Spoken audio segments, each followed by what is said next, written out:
Foi, fiquei preocupado porque na minha idade a vida já não tem muita preocupação. Quer dizer, daqui para o fim é pequeno, então eu tenho que aproveitar mesmo, né? Então, sempre a pessoa pergunta se eu estou bem, eu falo, estou ótimo, sempre estou ótimo, né? Não tenho razão para não estar, né?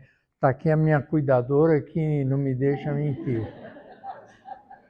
Então, obrigado pela leitura e é muito interessante que a gente fale sobre os falsos cristos e os falsos profetas, né?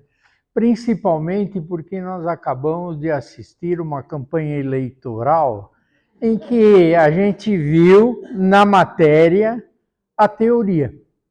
Então, é inacreditável como a gente, dentro da nossa filosofia religiosa, a gente presta atenção à vida em si. Vejam bem, o contexto destas duas frases, falsos cristos e falsos profetas, está inserido no sermão profético, né? Mateus 24. E é interessante porque, por que será que apareceram essas advertências durante exatamente o sermão profético, né? Nós comparamos o sermão do monte e o sermão profético. O sermão do monte, todo mundo sabe, são as bem-aventuranças, né? É um conjunto de orientações muito boas. Já o sermão profético é um conjunto de informações bastante dolorosas e preocupantes, né? Tanto que o sermão profético começa assim: e haverá falsos cristos. Ele não falou tudo junto, falsos cristos e falsos profetas. Primeiro falou sobre os falsos cristos.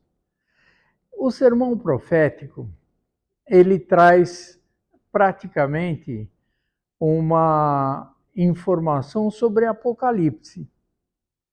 Então, quando a gente fala em sermão profético, a gente pensa que vai falar sobre uma série de dificuldades pelas quais a Terra passará e que, por fim, acabará, né? Porque nesta tradução feita em início do grego, nós vamos ver lá que o fim dos tempos, né? A palavra fim dos tempos é importante porque, para a maioria das pessoas, fim do tempo é assim, vai acabar. Quando acabar, todo mundo vai ser julgado no dia do juízo final e nós deixaremos de existir. Isso é uma coisa assim, sem sentido. Na verdade, o sermão profético nos traz a informação de que nós estamos terminando um ciclo evolutivo e que nós vamos terminar esse ciclo evolutivo. Então, quando se fala em final dos tempos, na verdade quer dizer nós vamos concluir esse estágio para começarmos um novo estágio. E dentro dessa advertência, dentro do sermão profético, Jesus fala, ou escrito por Mateus, que haverá falsos cristos. Então, quando a gente fala falsos cristos, nós vamos diferenciar muito de falsos profetas. Porque quando a palavra Cristo nem existia no hebraico, né? A palavra em grego traduzido para o hebraico era Meshiach, ou Messias. Então, haverá, nesta fase que nós estamos atravessando, que é a fase de transição para um mundo de regeneração, neste momento haverá aparecimento de falsos gurus, né? A gente vai evitar usar a palavra Cristos, né? Porque Cristos e Messias, ou Messiá, são palavras que denominam aqueles que resolvem qualquer problema do planeta, né? Um Cristo é um espírito de tamanha evolução, tanto que nós chamamos de nível crístico, né? Porque Jesus é um dos Cristos, né? É um nível onde espíritos de maior envergadura estão ocupando um cargo crístico. Por isso que ele é o governador do orbe. Mas nós sabemos que um outro Cristo é governador do sistema solar. Então, mas este momento em que a Terra passa, ela vai permitir muitos acontecimentos, né? Dentre eles, inclusive quando vocês lerem o Sermão Profético, vão ver que há uma informação, haverá muitas guerras, cataclismas, traições, mas nada disso se refere à ação humana, quer dizer, guerra entre pessoas que estão se matando. Sempre existiram guerras, sempre existiram cataclismas, sempre existiram catástrofes. Então, não é isso que se refere à batalha que cada um vai travar dentro de si para a colocação do cristianismo dentro do coração. Por isso que nós estamos atravessando uma fase do planeta em que aumentaram muito o número de suicídios, né? Aumentou muito o número de pessoas más, né? Mesmo porque, como o período de encarnação para esta fase está terminando, abriu-se a porta do umbral para que todos os espíritos que ali estivessem se encarnassem. Existem espíritos que são muito poderosos e altamente prejudiciais, tanto que eles não têm permissão para encarnar-se sucessivamente, então encarnam cada 2, 3 séculos. Mas quando encarnam, trazem muita desgraça. Para nós que estamos lutando para vencer as nossas próprias dificuldades, as nossas próprias incapacidade de assumir o Evangelho como livro de prática, nós nos sentimos bastante pequenos. Esses espíritos malévolos, eles são espíritos que têm grande poder de persuasão. Então, esses são os falsos cristos que eu chamarei de falsos gurus, porque eles estão trazendo informações que arrastam multidões ao erro. Porque os falsos cristos estão errando dentro de 4 categorias, né? A primeira é que são pessoas ou são espíritos dotados de um interesse materialista, atraídos pelo dinheiro.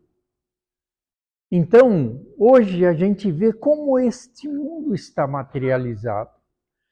Como dentro da própria fraternidade espírita, tantas pessoas ainda se sentem impelidas a achar que o materialismo é importante, né? Eu não tenho essa impressão que nós devemos ser ridículos, mas a gente tem visto as pessoas se sacrificarem tanto por questões tão pequenas do ponto de vista material, Porque as pessoas estão esquecendo que são espíritos temporariamente na matéria e que logo nós vamos deixar a ferramenta e voltar para casa. E, pelo menos dentro do Espiritismo, a gente tem tentado mostrar que esta fase é a fase da depuração. Por isso que os falsos cristos que nos pregam o materialismo no sentido de que você vai ser muito poderoso, né? Você vai ter o seu iate, você vai ter a sua casa de campo, você vai ter um apartamento na praia, impressionando isso dentro da nossa capacidade de religião, né? Informando para as pessoas que é importante elas terem um sucesso financeiro. Aliás, é muito engraçado isso, né? Porque algumas vertentes religiosas lutam para convencer a pessoa que uma vez lá dentro dessa religião, as pessoas terão um grande sucesso na vida, sucesso material, né? A segunda advertência é que este falso Cristo também está ligado à sexualidade.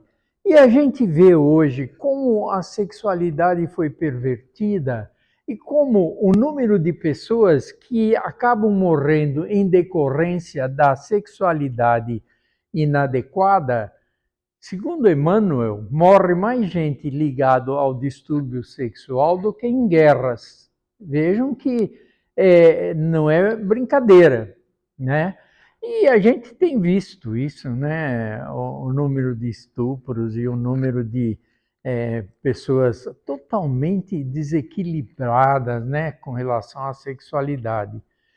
E depois, nós temos uma grande dificuldade que é a intolerância. A intolerância, que é uma característica típica de um falso Cristo, ela é disseminada na vida social, na vida política, na vida religiosa, né? Hoje a gente vê que muitas religiões acabam sendo atacadas, né? E o Espiritismo também é uma religião que se sente de alguma forma atacada, porque é evidente que hoje a gente nem precisa convencer ninguém a ser espírita. Ninguém precisa ser convertido, porque espontaneamente virão, sempre. Abre uma casa espírita em qualquer lugar deste país que na semana seguinte está cheia. Então, estas qualidades do falso Cristo são bastante difíceis da gente assimilar e muito fácil de distinguir, né? Quando a gente está imbuído da melhor intenção, a gente logo percebe, né? E eu estou dizendo que o falso Cristo é pior que os falsos profetas, porque ele vem com poder de persuasão. E um monte de gente segue. E o falso profeta? O falso profeta é aquele que o falso Cristo incumbiu de disseminar, né? Aí nós vamos falar em rede social e vamos falar em fake news. Mas o falso profeta é aquele que dissemina mesmo as coisas que não entende. E aí devemos falar sobre uma questão muito interessante. Muitas vezes nós fomos falsos profetas. Muitas vezes ouvimos alguma bobagem e logo transmitimos essa bobagem para alguém, né? Então, um dos conselhos mais importantes que a gente já pôde receber é o seguinte: entrou aqui, ficou. Não sai, né? Porque você não consegue deixar de ouvir se a pessoa vem no seu ouvido e fala uma fofoca, por exemplo. Mas, estatisticamente, as mulheres são mais fofoqueiras que os homens. Estatisticamente. Mas eu tenho visto homens excessivamente curiosos. Quando alguém está cochichando, ele já logo quer saber o que está falando, né? Então, a gente começa a perceber que temos muito a caminhar. Nós temos muito a caminhar. Porque muitas vezes nos colocamos nas vezes do falso profeta, né? E isso sem falar que muitos profetas, muitos religiosos que vestem a túnica e o hábito da religião, acabam falando muitas coisas que são bastante inadequadas e invertidas em relação ao próprio conceito espiritual. Então, nós falarmos em falsos cristos e falsos profetas, e eu me lembrando do que eu assisti de debate na televisão entre pessoas que teoricamente são cultas e serão nossos governantes, né? Eu fico bastante preocupado que ainda não vai dar tempo para terminar esta fase e que todo mundo tenha tido a experiência de crescimento espiritual. Hoje nós sabemos muito bem que estamos em processo evolutivo, né? E que a sociedade hoje é uma sociedade bastante ausente em relação ao cristianismo. Eu, quando falo em cristianismo, estou falando em relação à religiosidade. Por isso que é fácil a gente cair na conversa de um falso profeta. Porque a gente muitas vezes não tem a fé e a crença que deveria ter, né? Nós sabemos que o sermão profético começa em vários itens, né? Começa nos falsos cristos, e ele vai falar em falsos profetas na quinta posição. Cada vez que se fala uma citação do sermão profético, ele diz assim: e ainda não será o fim. Né? Em cada uma delas ele fala: e ainda não será o fim. Na sétima, que é a última, ele dá um recado interessante. Diz assim: quando o evangelho já estiver sendo propagado em todo o planeta, aí então será o fim. E nós estaremos migrando para um planeta em que nós estaremos bastante diferentes deste. Porque nós caracterizamos o planeta de provas e expiações por dor e sofrimento, mas basicamente na relação humana a palavra é desconfiança, né? Ninguém confia em ninguém, né? Ou confia, assim, se for muito chegado, a gente confia, mas quando a gente não conhece, como vai confiar, né? Então nós vivemos aqui uma vida de relação em que a desconfiança é a palavra-chave.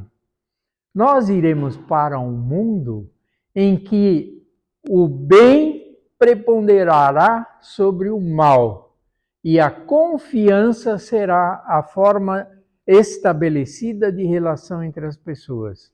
Não diz que não haverá mal. Haverá. Ainda haverá bastante sofrimento e bastante aprendizado. Só que de uma forma bem diferente da que a gente passa agora. Então, nós estamos no período de transição, nós estamos entrando num planeta que está migrando para essa fase de transição. Essa fase de transição não é uma fase em que nós seremos felizes, né?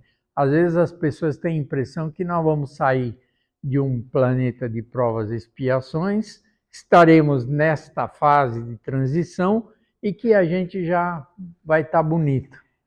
Não é verdade, nós vamos estar bonitos na próxima etapa, né? Quando nós já pudermos estar habitando os mundos chamados ditosos ou felizes.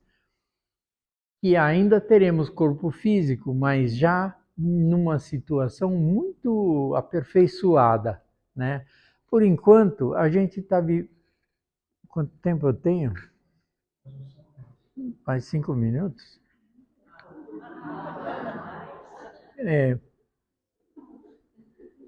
E é muito interessante porque nós falamos em falsos cristos e falsos profetas no mundo encarnado, mas, na verdade, a pior parte é os falsos cristos e falsos profetas no mundo desencarnado. Por quê? Nós vivemos num mundo material e não temos habilidade para visualizar o mundo espiritual. Mas se a gente pudesse ver, a gente iria ver que tem gente sentada nessas cadeiras aí. Até foi muito interessante. Nessas cadeiras que estão aparentemente vazias, né? Alguém vai dizer no colo de um senhor que está ali atrás. Mas quando a gente fala em falsos profetas no mundo desencarnado, nós estamos falando de espíritos que não são do bem e às vezes não são do mal, mas são espíritos que a gente não pode confiar, porque é muito interessante, né? Eu frequentei um centro um tempo que o dirigente tomava decisões e falava assim, são ordens do plano espiritual. Não, nós vamos mudar o atendimento na recepção, porque é ordem do plano espiritual. Eu nunca vi isso, né? O plano espiritual interferir na parte administrativa do centro. Eu não sei se aqui também é assim, né? Mas se for, vocês me perdoem, porque, na verdade, a parte espiritual, eu vou contar só um casinho, talvez vocês conheçam, né? Kardec fez as obras que ele conseguiu fazer, foi trabalhando muito duro, né? Entrevistando os espíritos através de médiums. E ele pensava assim, mas será que ele está me falando é verdade? Será que não? Então, um dia na sala onde ele estava trabalhando, caiu um ninho de pintacilgo com os filhotinhos, né? O gato foi lá e comeu. Né? Comeu os filhotinhos e a pintacilga também. E aí Kardec abriu a sessão e pediu assim, Mãe Pintacilga, nos dê uma mensagem, né? A mãe Pintacilga deu uma mensagem, né? Então, aí a gente pôde comprovar que existem espíritos que são galhofeiros, que são brincalhões, e espíritos que são sérios e que dão falsas medidas, falsas informações. Pior que isso, existe o espírito pseudo-sábio. Ele fala meia verdade, né?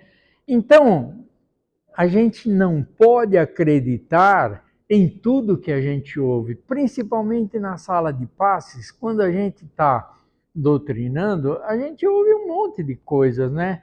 E quando você tem a mensagem final geral, não sei como é que trabalham a casa aqui, mas lá a gente tinha assim, terminou os trabalhos, a gente tinha uma mensagem final do plano espiritual, que dava uma informação sobre o plano espiritual, não sobre a administração da casa, né? E muitas vezes a gente percebeu que a mensagem era uma mensagem anímica, quer dizer, o médium deu a mensagem da própria cabeça. E nem é por maldade, provavelmente ele tirou do recôndito da alma dele e deu a mensagem. E a gente consegue perceber. Então, a tarefa espírita, ela pode ser muito bem transtornada. Nós já vimos casas fecharem porque tiveram esse tipo de conduta, né? De uma péssima administração do ponto de vista espiritual. Então, quando a gente fala em falsos cristos e falsos profetas no plano encarnado, a gente tem um monte de exemplo, né? Um monte de exemplo em todas as áreas da vida, no plano político, no plano religioso, no plano social. Agora, no plano espiritual também tem. E a gente só pode ter um ambiente dentro de um centro espírita com muito equilíbrio e paz para poder ter só espíritos de luz para nos dar mensagem, né? Senão nós vamos acabar espíritos que nem esse que deu o recado da Pintacilga. Nós temos que tomar o máximo cuidado. E por final, quando nós terminamos o sermão profético e sabemos que ele deu toda aquela informação de que haverá falsos cristos, falsos profetas, haverá guerras, cataclismas, traições, a gente sabe muito bem que ele termina avisando que será o fim quando o evangelho estiver propagado no planeta inteiro. Mas vejam que o Evangelho é uma mensagem que já está escrita dentro de cada um. Nós é que não conseguimos acessar ainda, né? Porque é fácil, né? Quando a gente começa a ler o Evangelho, a gente pode ter um compromisso assim. Não, eu vou ler o Evangelho, cada capítulo que eu aprender, eu vou pôr em prática. Então, você está lá, quando chega na página assim, amai os vossos inimigos, não dá, pula, né? Então, o Evangelho é um livro cuja teoria foi tirada da prática, não é o contrário, né? E é um ensinamento que nós vamos entronizar, nós vamos colocar dentro do nosso coração. Quando a gente começa a colocar o Evangelho dentro do coração, a gente muda. E é por isso que um dos itens do sermão profético é muitos cristãos, não é a palavra cristão que é usada lá, muitos que creem em mim serão perseguidos. Né? Então, quando a gente começa a falar assim, não, perdoa, né? Por que você está assim? Como perdoar? O cara me fez isso. Não interessa o que o cara fez, interessa que você perdoando, você tira de você o sofrimento. Quando a gente começa a falar, de que planeta você veio? Né? Então, é interessante porque quando a gente começa a dizer de algumas pequenas coisas que a gente aprendeu, as pessoas acham que a gente é tolo, que a gente é bobo, né? O exemplo é assim, né? Tem uma nota de 50. Você pega e fala assim, olha, quem perdeu a nota de 50? Né? Se for no centro espírita, só um vai levantar a mão. Acho. Né? Se for em outro lugar, a pessoa pega e guarda, porque é um dízimo. Né? Mas por isso que a gente está pensando assim, nós estamos falando em falsos cristos e falsos profetas, e quantas vezes a gente esteve nesse cargo, né? Por isso, quando a gente pensa em processo evolutivo, a gente está pensando em vencer aquelas nossas péssimas qualidades que a gente vem trazendo há centenas de gerações, há centenas de vidas, né?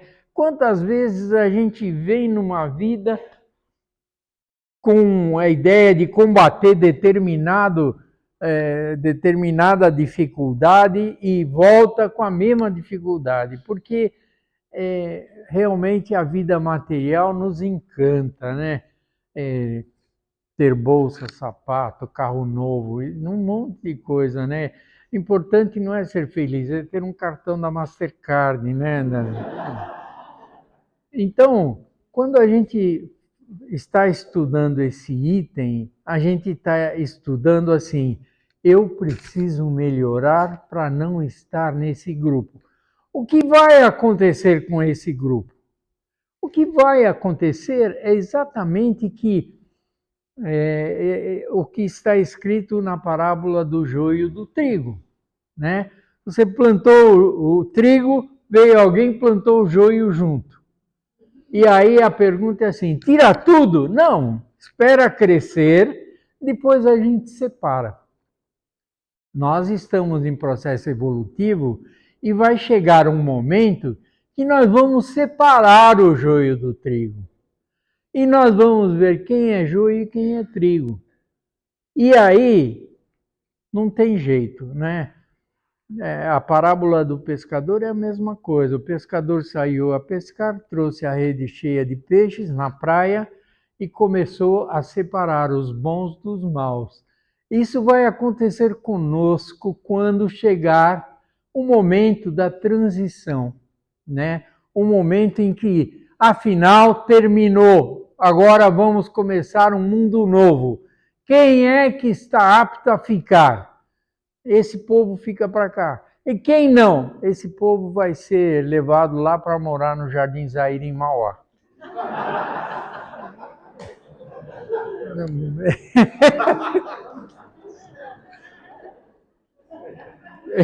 Eu não conheço o Jardim Zaire em Mauá. Jardim Zaire a 2. Então, terminou meu tempo? Terminou. Então, última frase para a gente terminar, né? Nós somos os trabalhadores da última hora. O Cristo se comprometeu que para os da última hora serão pagos em primeiro lugar o mesmo que aquele que começou pela manhã. Nós estamos recebendo o privilégio de tanta informação sobre a vida espiritual, sobre como é importante a gente saber que, no momento, a gente é um espírito usando uma ferramenta chamada corpo. E eu estou nesse corpo, eu não sou esse corpo, né? Então, com a informação que a gente tem, praticamente todos nós seremos trigo. Ninguém será joio. Por quê? Porque dificilmente a gente será aliciado por um falso Cristo ou um falso profeta.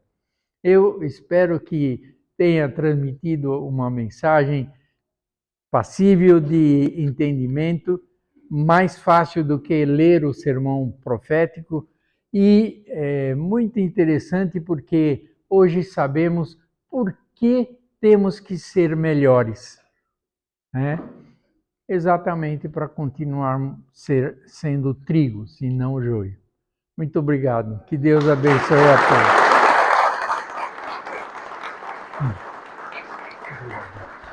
todos.